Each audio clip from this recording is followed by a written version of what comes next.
Turabaramukije bakunzi mudukurikira ku ishene ya YouTube Daniel Mugisha. Je muvugana ni Daniel Mugisha. Mugiye gukurikira ikiganiro muzohora muronka imisi yose amateka ibikorwa n'ibyaranze abanyepolitike mu Burundi muri kahise no muri kubu.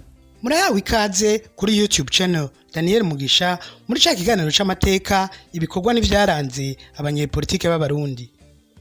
Uno musi tubayagira amateka ibikorwa n'ibindi vyaranze uwatewe iteka ryo kuba umusivile wa nyuma yagenywe kuba umushikiranganje wa mbere kuva ico kibanza gisubijweho mu 1988. Nindawe premier ministre wa nyuma atarasangiye ubwoko n'umukuru w'igihugu.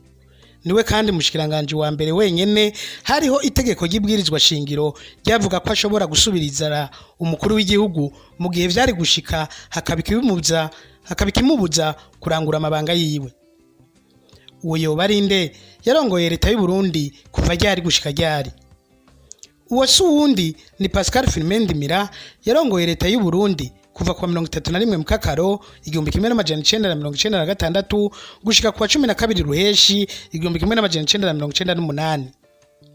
Kuva ikibanza c'umushikiranganje wa mbere gisubijweho mu 1988 gushika gisubire gukugwaho mu 1998 Uburundi bwaronse abashikiranganje ba mbere batanu: Adrien Sibomana, Sylvia Kinigi, Anatole Kanyenkiko, Antoine Nduwayo na Pascal Ndimira.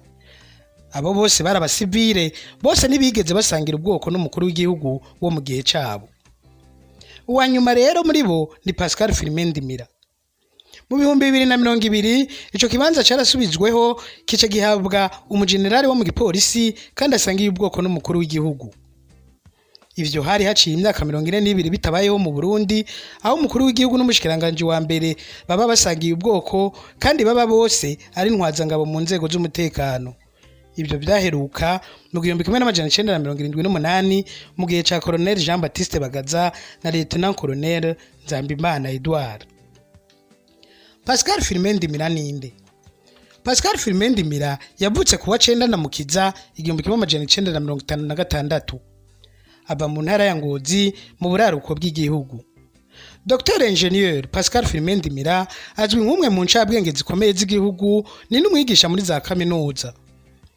Uretse kuba umushikiranganje wa mbere yarajejwe yandi mabanga hambaye, yarabaye umuyobozi wa kaminuza y'u Burundi, umushikiranganje w'uburimyi n'ubworozi, yarakoreye ibanki y'isi yose mu Burundi, yararongoye SBF, ari mu bashinze yongera arongora ikigega Cofide hamwe na kaminuza y'Ingozi. Ku rwego mpuzamakungu, Professor Pascal Ndimira yarabaye umuhinga yigenga mu by'ubutunzi, consultant international, yongera araba igihe kitari gito umuhanuzi adasanzwe ajejwe ibibazo by'ubutunzi mu biro by'umukuru w'igihugu ca Togo, Faure Nyasimbe. Pascal Ndimira aracari muzima. Mu vya politike, Pascal Ndimira yarongoye leta ari mu mugambwe y'Iprona. Ndimira yarongoye leta y'u Burundi mu gihe kitoroshe na gatoyi. Pascal Ndimira yagenywe na Major Pierre Buyoya kwa 31 mukakaro 1996 imisi 5 inyuma y'itembagazwa ry'ubutegetsi bwa President Sylvestre Ntibantunganya. Uwo musi nyene agenwa ibihugu byo mu karere vyaciye bifatira Uburundi bihano by'ubutunzi byose vyise embargo regional. Ibyo bihano byaragize ingaruka zidasanzwe ku butunzi bw'igihugu, ariko leta ya Ndimira yaragwanye rugabo ubutunzi ntibwatembagara nk'uko abategetsi bo mu karere bari bavyiteze. Igihe bafata ibyo bihano bavuga ko Burundi budashobora gukwiriza amezi 4 bugihagaze. Leta ya Pascal Ndimira yariho mu gihe kandi ikiroberi naco cabandanye bitero ku gihugu. Iyo leta yatunganije ibiganiro mu gihugu dialogue intérieur hagati y'abatavuga rumwe, yongera igira ibiganiro mu mbisho no mu Harisene de Leonard Nyangoma. Ibiganiro byo mu mbisho nivyo vyatumye ambarwa ikugwaho.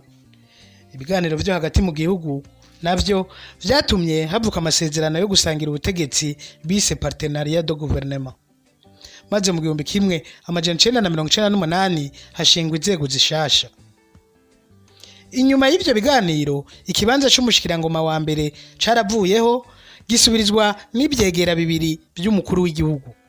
ni gutyo Pascal Firmin Ndimira yarangije amabanga yiwe muri ruheshi 1998 maze asubirirwa n'ivyegera bibiri vy'umukuru w'igihugu Frederic Bamvuga Inyumvira na Mathias Sinamenye. Hari ikintu twokongera ko mu bijanye n'amategeko ya leta ya Pascal Firmin Ndimira. Ibwirizwa ryatunganya inzego muri ico gihe ryavuga ko mu gihe hoboneka igituma umukuru w'igihugu ahagarika amabanga yiwe burundu yosubirizwa n'umushikiranganje we wa mbere. Nta kindi gihe higeze habaho itegeko nk'iryo uretse mu gihe c'umushikiranganje wa mbere Pascal Firmin Ndimira. Ibi bikerekana ko Pascal Firmin Ndimira yari afitiwe icizere na President Buyoya. Biboneka kandi ko President Buyoya atari yizeye umukuru w'inama nshingamateka w'ico gihe Leonce Ngendakumana wo muri Frodebu. Pascal Firmin Ndimira azwi kandi nk'umuntu avuga make adakunda kuyerekana no kuyishira hejuru, ariko akaba umuntu w'umukozi cyane. Akiri umunyeshuri muri kaminuza ari hadutse igisokozo kivuga kiti sokwe niruze ico utabonye Ndimira mu gitanda. Ubwo ni byiza ko umukuru w'igihugu n'umushikiranganje wa mbere bava mu bwoko bumwe. Kano kabazo abatwara igihugu barakwiye kugafatira umwanya bakakiyumvirako. Tugifise umwami ivyitwa ko ari ibyo kurongora igihugu vyari mu minwe y'umushikirangoma wa mbere. Umugenzi wa politike w'ico gihe wari uko umushikirangoma wa mbere agira icegera badasangiye ubwoko. Uturorero dukeyi, umugani wa Rudoviko Rwagasore yari afise nk'icegera Pierre Ngendandumwe. Andre Muhigwa yari kumwe na Pierre Ngendandumwe. Ngendandumwe ahabereye umushikirangoma yari afise Pio Masumbuko nk'icegera ciwe. Albert Nyamoya yari kumwe na Pierre Muzenzi. Leopold Bihumugani yari kumwe na Mathieu Muhakwanyi. Umushikirangoma wa mbere Michel Micombero yari kumwe na Barnabe Kanyaruguru nk'icegera ciwe. Na hiyo myaka yabayemwo injyane uko vyari vyubatse byarahumuriza abarundi ko leta itari yabamwe gusa. President Micombero na President Bagaza nibo bonyene bubahutse gushira abashikiranganje ba mbere basangiye ubwoko nabo. Naho nyene akanya gato cyane. President Micombero yagenye Albert Nyamoya muri mukakaro 1972 kugira mufashe kugarukana ihumure n'icizere mu gihugu acara mukura mu 1973. President Bagaza yagenye Edouard Zamimana mu 1976 kugira ahumuriza abasirikare kugira ronka kanya ko gukomeza ubutegetsi bwiwe, ariko mu 1978 yaciye amukura. President Buyoya yasubijeho ikibanza c'umushikiranganje wa mbere mu 1988 igihe yatanguriye politike y'ubumwe kugira ngo amoko yose yimvemwe ubutegetsi.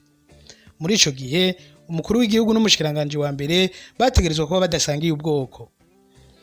Kuva ubwo abakuru b'igihugu bose bakurikiye barubahirije iyo ngendo yo guhumuriza. Ndadaye na Ryamira ntibantunganya gushika ico kibanza gifuswe mu 1998. Mu nyuma haje ingendo y'ivyegera bibiri vy'umukuru w'igihugu bidasangiye ubwoko. Amahazi cegera kimwe c'umukuru w'igihugu kidasangiye ubwoko n'umukuru w'igihugu bongera bagarukana ivyegera bibiri vy'umukuru w'igihugu bidasangiye ubwoko, ariko bifise amabanga bijejwe ku buryo ubwoko bwose buguma buhumurijwe. Ibwirizwa shingiro rya President Nkurunziza ryo mu 2018 ryarasambuye iyo nyubako rishiraho icegera c'umukuru w'igihugu kidasangiye ubwoko n'umukuru w'igihugu, ariko atana kimwe kijejwe, hamwe n'umushikiranganje wa mbere ashobora gusangira ubwoko n'umukuru w'igihugu, we akaba ari wajejwe leta yose.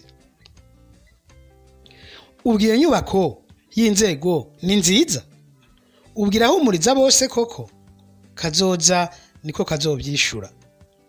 Ni hano turangirije ikiganiro c'amateka, ibikorwa n'ibindi byaranze abanyepolitike y'u Burundi. Twongera tubibutsa kugira commentaire ariyo comment, like ariyo j'aime, no gusangiza abandi mu kugira partage ariyo share. Naho utaha.